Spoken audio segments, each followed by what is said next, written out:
Clitoris क्या होता है और क्लिटोरिस प्ले कैसे किया जाता है। क्लिटोरिस फीमेल बॉडी का वो महत्वपूर्ण जननांग होता है जो कि वजाइना के भीतर वो जो दो पंखुड़ियां होती है ना, जिन्हें वजाइना के लिप्स भी कहते हैं, उन्हीं पंखुड़ियों के भीतर वो छिपा हुआ होता है, ढका हुआ होता है, जो कि बहुत ही सेंसिटिव अंग होता है। 8000 से ज्यादा सेंसिटिव नर्व्स वहां आके मिलती हैं, जुड़ती हैं, इसलिए वो सबसे ज्यादा सेंसिटिव अंग होता है किसी फीमेल बॉडी का। लेकिन दुख की बात है कि ज्यादातर महिलाओं को अपने शरीर से संबंधित जानकारी होती ही नहीं है। उनके शरीर में कौन सा अंग कितनी इंपॉर्टेंस रखता है, उसका काम क्या है, उसे पता ही नहीं होता। उन्हें अगर सर्दी जुकाम बुखार हो या कैंसर जैसी ऐसी कोई गंभीर बीमारी हो तब तो उनका ध्यान रखा जाएगा, लेकिन उनके निजी अंगों से रिलेटेड अगर कोई समस्या है तो उन्हें अक्सर नजरअंदाज किया जाता है, उसके ऊपर बात नहीं की जाती। ये सदियों से होता आया और आज भी कई घरों में ये चीज देखने को मिलती है। आज भी महिलाओं की ऐसी स्थिति है कि उन्हें जितनी भी चाहे चिंता या परेशानी हो खुद को लेकर, अपने शरीर से जुड़ी समस्याओं को लेकर, लेकिन वो खुलकर बात नहीं कर सकती। किससे करे? बाय चांस अगर डॉक्टर के पास वो पहुंच भी जाए अपनी समस्या को लेके, तो डॉक्टर उसके किस अंग के बारे में उसको समझाना चाह रही है उसको समझ ही नहीं होती, क्योंकि बेसिक इंफॉर्मेशन ही उसके पास नहीं होती कि उसकी बॉडी में कौन सा अंग किस लिए है, किस वजह से है और उसका क्या यूज है।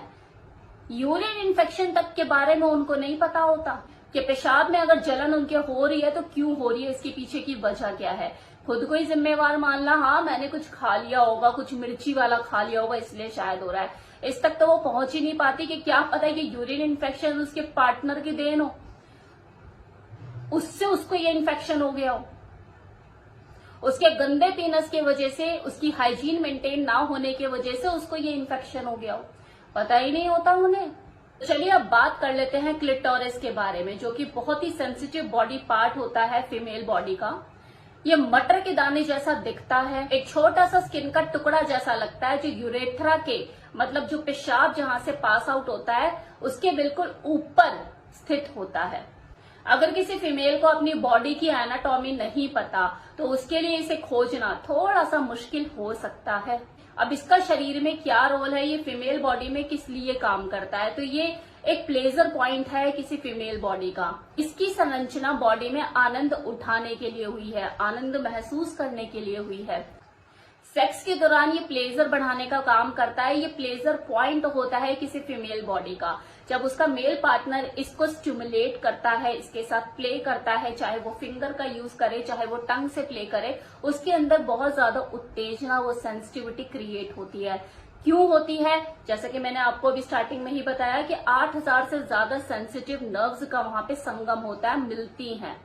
तो जब वो नसों में वो करंट दौड़ता है तो उसको सेक्स में मजा आता है, उसे वो आनंद महसूस होता है। और आप जानते हैं 75% फीमेल को वजाइनल पेनिट्रेशन से ऑर्गेजम नहीं मिलता। अगर किसी महिला को ऐसा लगता है ना कि यार जब मैं इंटरकोर्स करती हूँ तो मुझे वो मजा क्यों नहीं आता, उस लेवल का वो ऑर्गेजम क्यों नहीं महसूस होता, तो इसमें उसकी कोई गलती नहीं है, ना तो उसके मेल पार्टनर की और ना ही उसकी खुद की। भाई ये बहुत नॉर्मल सी चीज है। शायद आपका जो खुशियों का खजाना है, जो प्लेजर पॉइंट है, वो क्लिटोरिस में छिपा हुआ है। आपको शायद क्लिटोरिस को स्टिमुलेट करने में, वहां पे उत्तेजना पैदा करने में, उसके साथ प्ले करने में ही आपको आनंद महसूस होगा। ये क्लिटोरिस बिल्कुल मर्द के वो प्राइवेट ऑर्गन जैसा होता है, इसलिए कई बार इसे फीमेल पीनस बोलकर भी पुकारा जाता है। फर्क सिर्फ इतना होता है कि जितना छोटा दिखाई देता है ना बाहर से, उतना होता नहीं है। इसका ज्यादातर हिस्सा स्किन के अंदर छिपा हुआ होता है, बाहर से ये भले ही छोटा दिखाई देता है आकार में। क्लिटोरिस बहुत ही नाजुक होता है और पुरुष के पीनस के मुकाबले 2 गुना ज्यादा सेंसिटिव होता है। इसके दौरान जब कोई पुरुष अपनी फीमेल पार्टनर के क्लिटोरिस से प्ले करता है तो उसके अंदर कुछ टेम्परेरी चेंजेस देखने को मिल सकते हैं। उसके आकार में थोड़ी वृद्धि हो सकती है, वो कठोर हो सकता है, थोड़ा सा बड़ा दिख सकता है अपनी शेप और साइज में, उसका रंग भी बदल सकता है, लाइट पिंक से लेके ब्राउन या पर्पल तक कलर उसका बदल सकता है। और ये सिर्फ इसलिए होता है क्योंकि उस जगह को स्टिमुलेट करने से, मतलब क्लिटोरिस के साथ आप प्ले करने से, उसमें उत्तेजना पैदा करने से वहां ब्लड का फ्लो बढ़ जाता है। और जिन मर्दों को शिकायत होती है ना कि यार मेरी जो पार्टनर है वो तो ठंडी पड़ गई है, उसको तो अब कुछ होता ही नहीं है, क्या करूं, वो कुछ रिस्पॉन्स ही नहीं देती है। या तो आपको अपने फीमेल पार्टनर के सेंसिटिव अंगों का ज्ञान नहीं है या फिर आपको करना नहीं आता। क्लिटोरिस मास्टर बनिए। क्लिटोरिस के साथ प्ले करके, चाहे फिंगर से, चाहे टंग से, या और भी कई तरीके होते हैं, आप उसके अंदर सेंसिटिविटी क्रिएट करके उसकी सिस्कारियां तक निकलवा सकते हो। ये उसके शरीर का प्लेजर पॉइंट है। जैसे आपका प्लेजर पॉइंट होता है ना आपके पीनस का टॉप, इसी तरह से उसके शरीर का ये प्लेजर पॉइंट है। अगर आपने बढ़िया से खेल दिया, उसको सक किया, किस किया, लिप से, टंग से, फिंगर से, विद इन अ सेकेंड आप उसे गर्म होता देखोगे, उत्तेजित होता देखोगे। इतना इंपॉर्टेंट रोल प्ले करता है क्लिटोरिस। अब क्लिटोरिस के साथ प्ले कैसे करें, इसके साथ खेले कैसे, मन में चल रहे होंगे सवाल कि सेंसिटिविटी इसके अंदर कैसे पैदा करें। देखिए, एक फोर प्ले का पार्ट है और फोर प्ले में और भी चीजें शामिल होती हैं। कडलिंग, हगिंग, किसिंग, एक दूसरे के साथ रबिंग, फ्रॉटेज, ये सब चीजें करना। तो एकदम से आप क्लिटोरिस पे नहीं टूट पड़ सकते हैं। आपको यहाँ शुरू से शुरू करना है ईयर से शुरू करते हुए, नेक को सहलाते हुए, ब्रेस्ट प्ले करते हुए, जिसमें निप्पल ऑर्गेजम भी आप अपनी फीमेल को दे सकते हो, टंग प्ले करके, किस करके, उसको सहला के। देन धीरे धीरे आपको उसकी बॉडी को नापना और नीचे तक आना है, फिर आपको क्लिटोरिस से प्ले करना है। That is the right way. System के साथ आपको उसकी पूरी बॉडी को नापना है, उसके साथ फोर प्ले करना है, देन क्लिटोरिस के साथ आपको प्ले करना है।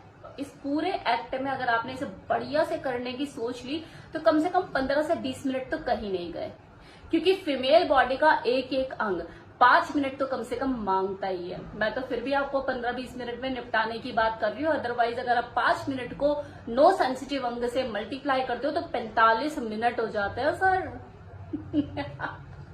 45 मिनट का फोर प्ले।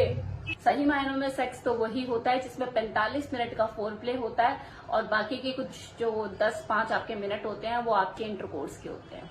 लेकिन इतना टाइम किसके पास है? तो चलो आपको 15-20 मिनट दिए अपनी फीमेल पार्टनर के साथ फोर प्ले करने के लिए, और बाकी 5-1 मिनट जो होते हैं वो आपका इंटरकोर्स का टाइम हो गया। तो आधा घंटा तो आप निकाल ही सकते हो। अगर बढ़िया से फोर प्ले कर देते हो, मतलब क्लिटोरिस में आपकी मास्टरी है, आप अच्छे से सेंसिटिविटी क्रिएट करना जानते हो, ऑर्गेज़म दिलाना जानते हो, तो इतना टाइम भी काफी है। तो ये था आज का वीडियो जिसमें मैंने आपको क्लिटोरिस के बारे में बताया। उम्मीद करती हूँ आपको वीडियो पसंद आया होगा।